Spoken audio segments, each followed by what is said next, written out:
এই যে আমার হাজবেন্ড আর আমরা হচ্ছি ঘুরে বেড়ানোর পোকা। একটু যদি সময় পাই আর হাতে যদি কিছু টাকা থাকে তাহলেই আমাদের দুজনের মাথায় ঘুরতে থাকে আমরা কোথায় যাব, কবে ঘুরতে যাব। আর তেমনই একটা সাডেন প্ল্যান ছিল ঈদের ঠিক একদিন পর চতুর্থবারের মতন আমাদের সিলেট ভ্রমণ। এই একটা জায়গা যেখানে গিয়ে বারবার গিয়েও আমাদের স্বাদ মেটে না। আর এই স্বাদ না মেটার একটা বিশেষ কারণ হচ্ছে আমি আর আমার হাজবেন্ড দুজনেই খুব পাহাড় প্রেমী মানুষ। আমরা পাহাড় ভীষণ ভালোবাসি, পাহাড় আমাদের টানে। যেহেতু বললাম সাডেন প্ল্যান, সো সাডেন প্ল্যানগুলো একটু মেসি হয়। আমাদের এই প্ল্যানটাও, এবারের ট্যুর প্ল্যানটাও খুব মেসি ছিল, কারণ ঈদের একদিন পরেও আমরা হুট করে প্ল্যান করায় বাসের টিকিট খুঁজে পাচ্ছিলাম না। আমাদের ইচ্ছে ছিল আমরা স্লিপার কোচে যাব, কিন্তু শেষমেশ ভাগ্যে জুটলো একটা বাস, তাও আবার নন এসি। যাই হোক, আমাদের মতন ট্রাভেল প্রেমী মানুষদের জন্য এটা কিন্তু কোনো ব্যাপার না। তো এই তো আল্লাহর নাম নিয়ে রওনা হয়ে গেল আমাদের বাস। ভালোই কষ্ট হয়েছিল সেদিন আমাদের এই যাত্রাটা। তো সিলেটে যারাই ভ্রমণ করবেন তারা এই উজানভাটি হোটেল অ্যান্ড রিসোর্টে তো অবশ্যই থামবেন। এখানেই ম্যাক্সিমাম বাসগুলো থামে। এখান থেকে একটু ফ্রেশন আপ হয়ে আবার বাসে উঠে রওনা। দেন দেখতে দেখতে তো সকালই হয়ে গেল। আমরা হোটেলে চেক ইন করে তারপর এবার বেরিয়ে যাব সকাল সকাল নাস্তা করতে। আর নাস্তাটা আমরা করব হচ্ছে একটা খুবই সিলেটের সব থেকে নামকরা এবং খুবই জনপ্রিয় একটা রেস্টুরেন্ট, সেটা হচ্ছে পাঁচ ভাই রেস্টুরেন্ট। তো যারাই সিলেটে আসবেন এই রেস্টুরেন্টে লাঞ্চ, ব্রেকফাস্ট কিংবা ডিনার না করলে কিন্তু একদম মিস। তো চলুন দেখা যাক কি কারণে এত মিস। তো এই তো হোটেলে চেক ইন করে একটু ফ্রেশন আপ হয়ে আমরা রওনা দিয়ে দিব এখন রেস্টুরেন্টের উদ্দেশ্যে। সেখান থেকে ব্রেকফাস্টটা সেরে আমরা বের হয়ে যাব কোনো একটা জায়গায় ঘুরতে। তো নোহাই বেবি তো খুব টায়ার্ড ছিল, আমরা আসলে সবাই টায়ার্ড ছিলাম, কারণ সারা রাতের জার্নি। তাছাড়া কোথাও ঘুরতে গেলে রাতে জার্নি না করলে কিন্তু আসলে দিনটা একদম মিস। সো রাতে জার্নি করাই বেটার, যদিও একটু ঘুমের প্রবলেম হয়। তাছাড়া হোটেল পেতেও আমাদের যে এত বেশি প্রবলেম ফেস করতে হয়েছে যেটা বলার মতন না। সিলেটে এই নিয়ে অনেকবার আসা হয়েছে, কিন্তু এইরকম প্রবলেম আগে কখনো ফেস করিনি। হোটেলের এত বেশি রাশ ছিল, এটা ঈদের ছুটির কারণে হতে পারে আই গেস। এই তো আমরা চলে আসলাম পাঁচ ভাই রেস্টুরেন্টে।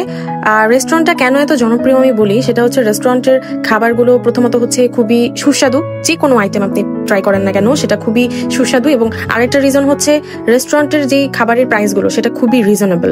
মানে এত ভালো ভালো খাবার এত রিজনেবল প্রাইসে এটা আসলে সব জায়গায় হয় না। তো প্রথমবার আমরা যখন এসেছিলাম আমরা একদম অবাক হয়ে গিয়েছিলাম হোটেলের অবস্থা দেখে, যে এত রাশ কিভাবে একটা হোটেলে থাকে। মানে আমরা রীতিমতন সিট পাচ্ছিলাম না, এবং এটা কখনোই পাওয়া যায় না। আপনাকে অনেক সময় এমনও হয় যে দাঁড়িয়ে থেকে সিটের জন্য ওয়েট করে তারপর খেতে বসতে হয়। তো ভাগ্যক্রমে কয়েকটা লোকের মাত্রই খাওয়া শেষ হয়েছিল, তো আমরা সাথে সাথে সিটটা বুক করে ফেললাম। তো এই তো আমরা সকালের ব্রেকফাস্টের জন্য এগুলো খেয়ে দিয়ে এখন রওনা হয়ে যাব আমাদের ঘুরতে যাওয়ার উদ্দেশ্যে। কোথায় যাব সেটা আমি নেক্সট ব্লগে আপনাদের সঙ্গে শেয়ার করব। তো আমি আপনাদের সঙ্গে এখন যেটা শেয়ার করবো সেটা হচ্ছে রাতে কিরকম ক্রাউড থাকে। এটা কিন্তু 2 তলা একটা রেস্টুরেন্ট, এটার উপরের তলাতেও কিন্তু প্রচুর রাশ। মানে আপনি জাস্ট এখানে যারা এসেছেন আগে পরে তারা অবশ্যই আমাকে কমেন্ট করে জানাবেন আমার কথার সঙ্গে আপনারা একমত কিনা। এখানে সব সময় এত বেশি রাশ থাকে। আমাকে হোটেলের হচ্ছে একজন স্টাফ যিনি ছিলেন সে আমাকে একটা ভিডিও দেখালো ফোনে, যে ভোর একদম আজানের পর নামাজ পড়েই লোকজন একদম এখানে, ওই যে আপনারা হচ্ছে কোরিয়ান বিভিন্ন মুভি দেখেন না যে জম্বিগুলো কিভাবে হামলা করে, ওইরকম আমি ভিডিওতে দেখলাম যে মনে হচ্ছিল যে মানুষগুলো জম্বির মতন করে একদম হামলে পড়ছে রেস্টুরেন্টের মধ্যে। কি খাওয়ার জন্য হচ্ছে খাসির পায়ার নেহারি, যেটা সেটা খাওয়ার জন্য। তো এমন অবস্থা এখানে কেউ সকাল 6টার পর আসলে নাকি নেহারি পায় না। এত বেশি চাহিদা সম্পন্ন এই রেস্টুরেন্টটা সবার কাছে, শুধু টুরিস্টদের কাছে না, এই এলাকার বা এই এরিয়ার আশেপাশের যে মানুষজন তারাই আসলে এই হোটেলে রেগুলার খায়। এটা শুধু এই হোটেলটা টুরিস্টদের উপর নির্ভর করে চলে না। ব্যাপারটা আসলে খুব অবাক লেগেছে আমার। তো সারাদিন ঘোরাঘুরি শেষে রাতেও কিন্তু আমরা এই হোটেলেই এই রেস্টুরেন্টেই ডিনার করতে চলে আসলাম। আর রাতের বেলা সিলেট শহরে রিক্সায় করে ঘোরাটা কিন্তু কেউ মিস করবেন না, এটা কিন্তু অসাম একটা ফিলিংস। তো এই তো পাঁচ ভাই রেস্টুরেন্টের গল্প আসলে আমরা আসার সময় ড্রাইভারের কাছেও শুনলাম, যে ড্রাইভার বলেছিল যে এই রেস্টুরেন্টটা হচ্ছে মূলত 5 ভাই মিলে হচ্ছে এই বিজনেসটা করতো।